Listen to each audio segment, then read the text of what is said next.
হঠাৎ করে রাতে বুক ধরপড় করে, ঘুম আসে না, খাবার রুচি কমে যায়, টেনশন লাগে, মেজাজটা গরম হয়, এইরকম কখনো কারো হয় কিনা? একটু হাত উঁচু করেন তো।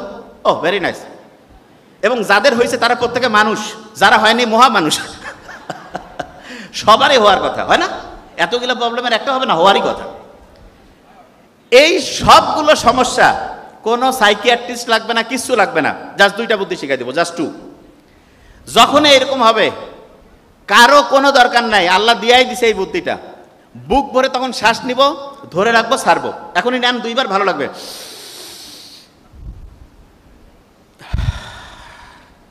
আরেকবার নিব। কারণটা কি সেটা বলি। আমাদের ব্রেন থেকে শুরু করে সারাটা শরীর না শান্ত হইলে ভালো কাজ করে, আর দ্বিতীয় যেটা সেটা হচ্ছে অক্সিজেন পাইলে ভালোভাবে কাজ করে। আপনি যখন বুক ভরে শ্বাস নিয়েছেন তখন ঠিকভাবে সবগুলো কোষ অক্সিজেন পাইছে, এবং এই কারণে আপনার দেহের প্রত্যেকটা অংশ খুশি হয়েছে। আপনি ক্ষুধার্ত থাকলে যখন খাবার দেয় মনটা খুশি হয় না? ঠিক তেমনি করে যখন আপনি বুক ভরে এরকম শ্বাস নেন, শ্বাস ছাড়েন, তখন প্রত্যেকটা কোষ ঠিকভাবে অক্সিজেন পায় এবং মনটা চাঙ্গা হয়।